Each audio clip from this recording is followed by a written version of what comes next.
Assalamualaikum warahmatullahi wabarakatuh. Selamat malam bersama channel kami Badai Misteri.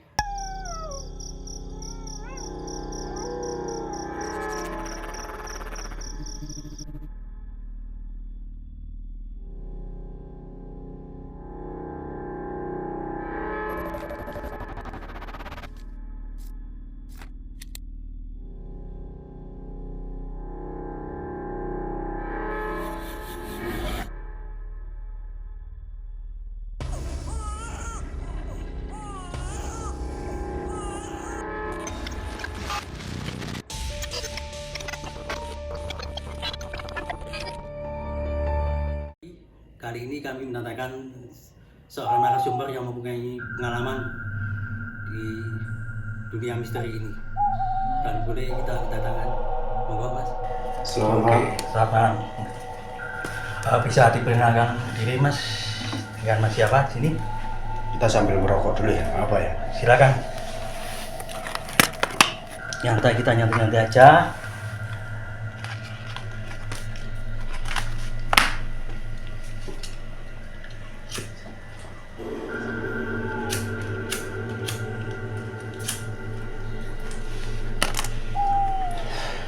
Oke, dengan Mas Perkenalkan, saya Adi, biasa dipanggil Gobek. Saya hadir di sini atas undangan dari bos dari Badai Misteri Oke. untuk bercerita kisah nyata. Dan kisah saya ini saya rasa cukup berkesan dan juga cukup membuat saya tuh sampai saat ini merinding ketika saya menceritakan hal tersebut. Itu yang jenengan alami sendiri ya Mas ya? Memang betul. Dan kisah itu terjadi pada tahun, kalau nggak salah, 2017. Anak kedua saya lahir. Waktu itu ayah mertua saya sakit. Sakitnya kurang lebih 2,5 tahun. Dan saya bolak-balik ke rumah sakit tersebut kurang lebih 2,5 tahun. Di salah satu rumah sakit yang kita Di salah satu rumah sakit di Malang, rumah sakit swasta. Dan memang pada saat itu dari saya berangkat ke rumah sakit, waktu mau menunggu mertua saya itu, perasaan saya tuh koyo nggak enak gitu Mas. Dari awal saya mau berangkat karena saya itu orangnya cuek, tidak mempedulikan, meskipun perasaan nggak enak kita terjang aja. Itu kondisi sangat malam sekali Mas ya? Bukan. Waktu itu saya berangkat setelah sholat isya. Kondisinya memang waktu itu jalan di Malang kan macet kan. Waktu perjalanan ya Mas? Waktu perjalanan ke rumah sakit itu macet. Tapi perasaan udah nggak enak. Terkejadian yang kita tidak inginkan dari mertua saya. Dari awal perjalanan sampai menuju ke rumah sakit tersebut. Oke. Ketika saya parkir, nggak seperti biasa. Banyak orang di situ kayak memperhatikan saya. Saya nggak tahu kenapa. Saya orangnya cuek, ya udah kita lewat aja. Tidak ada kecurigaan sama sekali Mas? Tidak ada. Dalam diri Masnya? Kita cuek aja, yang penting kita kan niatnya mau menunggu orang sakit gitu aja. Jadi dianggap tidak terjadi masalah apa-apa ya Mas sebenarnya? Nggak ada firasat apa-apa? Tidak ada firasat sama sekali, betul. Cuma perasaan aja nggak enak. Setelah tiba di rumah sakit, menuju ke ruangan orang tua saya, mertua saya ya. Kondisinya waktu itu di ruangan tersebut ada empat Pasien? 4 tempat tidur. Oh, gitu ya. 4 tempat tidur untuk pasien. Iya, iya. Kemarin waktu saya ke situ masih ada 2 orang. 2 orang. Dan ketika hari itu pasien-pasien tersebut sudah pulang semua. Dan kebetulan pada hari tersebut tinggal mertua saya aja. Jadi 2 orang pasien itu 2 pasien tersebut sudah pulang semua. Alhamdulillah sudah sembuh. oh, sudah sembuh ya, Mas? Sudah sembuh semua. semuanya. Oke. Jadi tinggal Tinggal sendiri. mertua saya sendiri. Sendiri di situ. Ya. Waktu itu waktu menunjukkan pukul 8. Karena saya tiba di rumah sakit tersebut kurang lebih jam 8 itu. Jadi Dan- posisi Masnya itu sendirian, Mas, nunggu di situ. Sendiri. Oh, sendiri waktu itu. Iya. Memang bergantian, Mas, jadwal untuk menjemput Kalau mertua. untuk siang hari itu istri sama ibu mertua, malam hari baru saya. selesai pulang kerja ya. Setelah boleh pulang kerja itu bus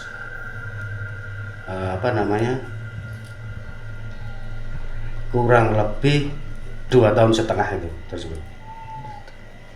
Oh, lamanya tempo mertua jenengan sakit tuh berapa bulan atau 1 tahun waktu itu. Sebelum kejadian itu 1 tahun saya di situ. oh, oke, oke, oke. Jadi setiap pulang kerja saya ke situ. Tiap pulang kerja situ. Pagi baru kerja. Begitu terus. Iya, iya. Jadi saya ibaratkan rumah kedua saya. Iya, iya. Dan waktu itu, malam itu, saya seperti biasa ya. Kalau namanya orang menunggu di rumah sakit, kita kalau kebetulan nggak ada pasien pasien lain di ruangan tersebut, kan kebetulan ada tempat tidur kosong, ya kan. Iya, iya, iya. Waktu itu karena saya capean mungkin ya, jam 9 saya lihat mertua udah tenang tidur, saya rebahan di tempat tidur pasien tersebut. Karena kondisi benar-benar capek ya. Memang kebetulan benar-benar capek, belum sempat sampai 1 jam saya dibangunkan oleh suster.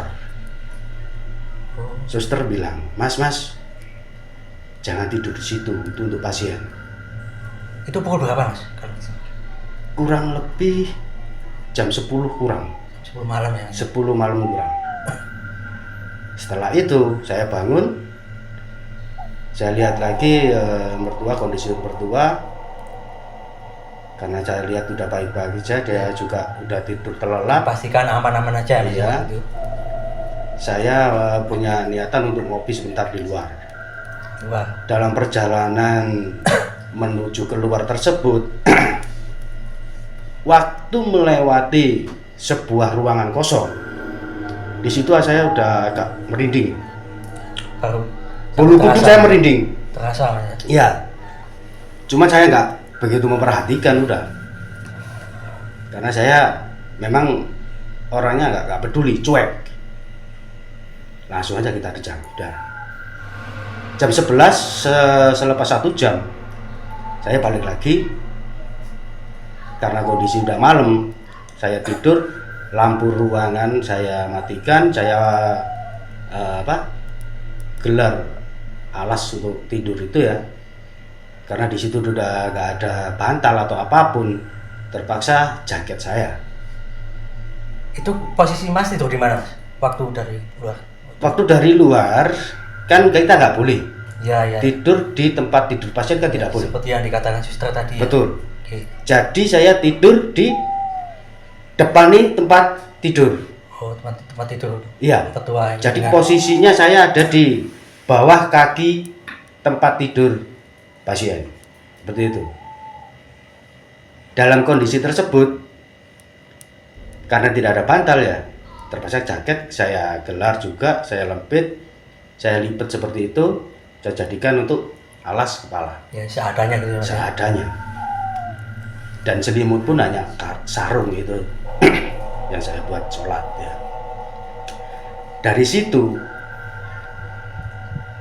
antara sadar nggak sadar, kalau nggak salah itu saya terbangun dari kejadian tersebut itu sepertiga malam ya. Antara jam 2 sampai jam 3. Kita tidur enak aja udah. Tidur. Yang saya bikin merinding ya.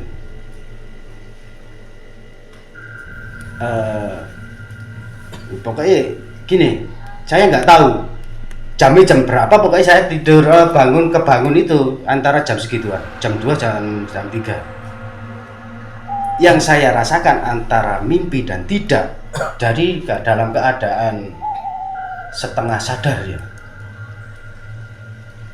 Saya nggak tahu, tiba-tiba di sebelah saya, sebelah kanannya, saya tidur. Posisinya bapak ada di atas saya sini. Saya tidur, posisi di samping saya merinding. Ya, Benar-benar merinding. Ya, boleh diminum dulu mas kopinya mas. Santai-santai aja dulu ya.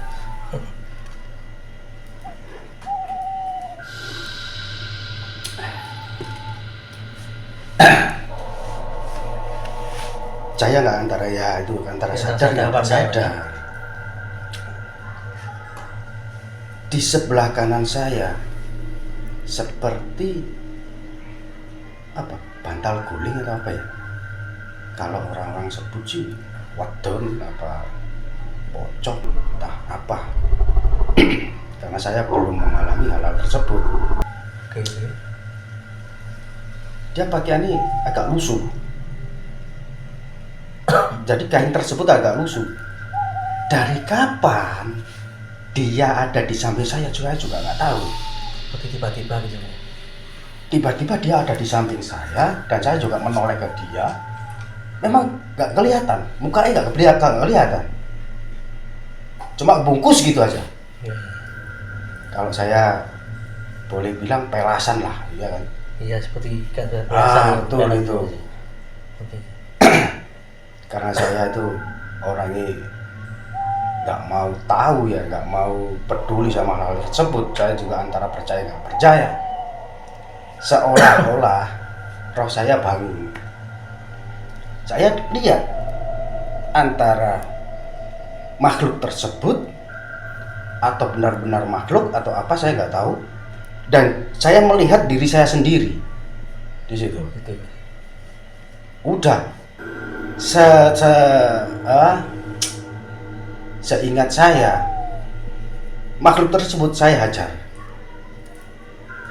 Begitu dia sudah saya hajar udah bak ya kan. Saya tendang, begitu dia tuh terpental, saya terbangun. Begitu terbangun, astagfirullahaladzim, apa barusan di situ.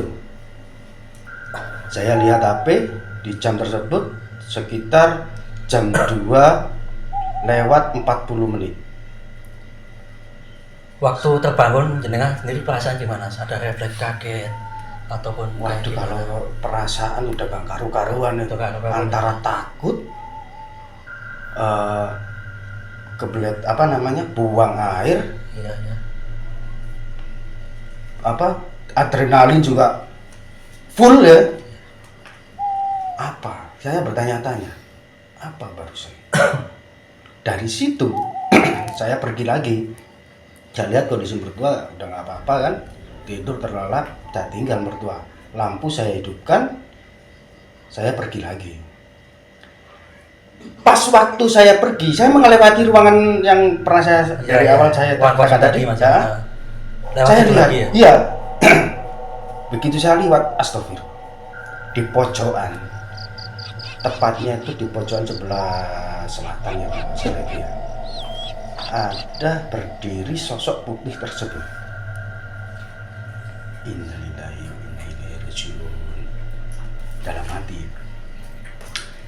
Dan waktu itu saya nggak tahu, mungkin karena refleks ya, saya membaca doa saya kirim untuk makhluk tersebut. Udah, saya balik lagi ke mertua. Dan anehnya di situ. Tadi sewaktu saya melipat jaket buat alas, itu tidak ada apa-apa. Tidak apa-apa maksudnya gimana? Tidak ada, maksudnya benda sesuatu apapun di sekitar situ tidak ada. Tapi begitu saya balik dari, kan saya mau keluar untuk ngopi itu gak jadi. Gak jadi, saya balik lagi ke mertua saya. Ketika saya mau ambil jaket itu, saya menemukan sebuah benda, entah itu apa, semacam tasbih atau apa kurang lebihnya, dan sampai sekarang masih saya pakai. Ini mungkin masnya bisa tahu, bisa kasih tahu saya ini apa. Oke. Ini bentuknya seperti tasbih. Ini lokasinya menemukan di mana? Di ruangan tidur? Di ruangan tersebut, Oh. cuman di sebelah jaket yang saya lipat untuk alas kaki, alas kepala tadi. Iya. Saya nggak tahu ini apa. Seperti itu. Mungkin masnya bisa Wah, pegang mungkin atau kalau gimana? saya belum ahli dalam segi hal-hal kayak gini Mas ya. Kalau masalahnya kalau dibilang tasbih itu nggak seperti tasbih pada umumnya. Iya. Dan juga jumlah kepingan itu nggak sama dengan tasbih-tasbih yang lain. Seperti biasa Mas ya. Iya, Ini jumlah berapa Mas kalau bisa dibilang? 69. 69. Oh, oke. Dan ini yang jadi Itu sebagai bukti bahwa saya memang benar-benar mengalami hal yang saya anggap itu mistis. oke. Karena dari kecil sampai besar saya belum pernah mengalami hal tersebut. Kalau amalan mungkin saya pernah diajarkan sama leluhur saya ya, dalam hal itu nenek saya, dan sampai sekarang masih saya pakai. Cuman hanya untuk keselamatan aja. Mas, seiring kejadian tersebut di perlintasan jalan atau di ruangan itu tidak ada baik orang-orang yang lewat atau suster-suster yang lagi bertugas, tidak ada sama Jam sekali. tersebut belum ada. Belum ada ya, memang Karena waktu kalau untuk kontrol, cek kontrol pasien itu kan sekitar jam 5 ya. Jam 5 baru cek kontrol pasien. Dan saya selalu terbangun waktu cek kontrol tersebut. Kalau untuk jam 3 biasanya cek kontrol jam 12 malam ya. Jam 12 malam nanti kontrol lagi jam 5 subuh setelah sholat subuh itu. Seperti itu. Mungkin masnya bisa lihat ini benda apa dan fungsinya untuk apa. Saya juga nggak paham. ya, saya sendiri juga belum mempunyai kompeten Mas untuk minat ini ya. Ya, oke, kita lanjutkan Mas. Singkat cerita, setelah menemukan benda-benda ini, Setelah saya menemukan benda tersebut, ya udah, saya pikir alhamdulillah saya menemukan benda ini. Entah itu dia buat pakai kenang-kenangan dari makhluk bajingan tersebut, masih sialan tersebut ya, yang udah bikin shock saya. ya, Ya udah saya pakai aja sampai sekarang. boleh bisa dikatakan untuk kalau orang Jawa bilang kan buat menemani untuk cari rezeki Mas ya. Insya Allah seperti itu. Ya, amin. Oke. Mungkin itu pengalaman pribadi saya ya. Dari saya sendiri ya, mungkin bisa dibilang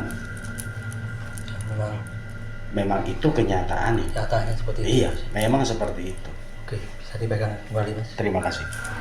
Saya pakai lagi ya. Kayaknya cerita-cerita ini sangat grogi Mas ini mendengar kisah balik pengalaman tentang jenengan ini. Alhamdulillah, karena waktu saya bercerita ke mertua perempuan ataupun Atau saudara-saudara istri yang saya lain, itu nggak ada yang percaya. Cuman setelah saya kasih tahu bahwa ini dari dia, entah itu dari makhluk tersebut atau seperti apa, baru bisa merasa. Memang setelah saya pakai ini, waktu pertama kali saya pegang tasbih ini ya, saya bilang tasbih, itu agak panas. Oh, kerasa Mas ya panasnya? Kerasa panasnya. Setelah lama saya pakai kalung, saya pergi ngopi udah, saya udah netral kan, saya bilang seperti itu. Karena mungkin kebantu oleh amalan yang diberikan sama nenek saya waktu masih hidup. Mungkin itu pengalaman saya pribadi, dan ini adalah benar-benar kisah nyata saya yang saya sendiri juga nggak mengerti hal-hal tersebut, ya kan, di antara percaya dan nggak percaya, tapi memang itulah kenyataannya. Kesimpulan dari cerita ini mungkin bisa dikaitkan menemukan barang tasbih tersebut ya. Mungkin apa Mas kisah ulas dibalik dari menemukan benda tersebut? Bisa menyimpulkan nggak? Menurut saya benda-benda apapun, ya, entah itu pemberian dari makhluk seperti apa, entah itu dari apa, untuk penarikan, itu jangan diagung-agungkan, jangan dituhankan. Ya.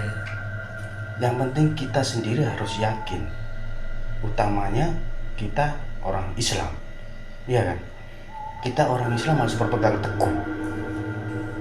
Hanya satu Tuhan kita, Allah Subhanahu wa Ta'ala. Dan satu junjungan kita Nabi besar Sallallahu Alaihi Wasallam, ya, Nabi Muhammad Sallallahu Alaihi Wasallam. Seperti itu. Kita harus pegang teguh, dan yang utama niat, batin, dan apapun itu kita harus yakin, tanpa mengesampingkan yang dinamakan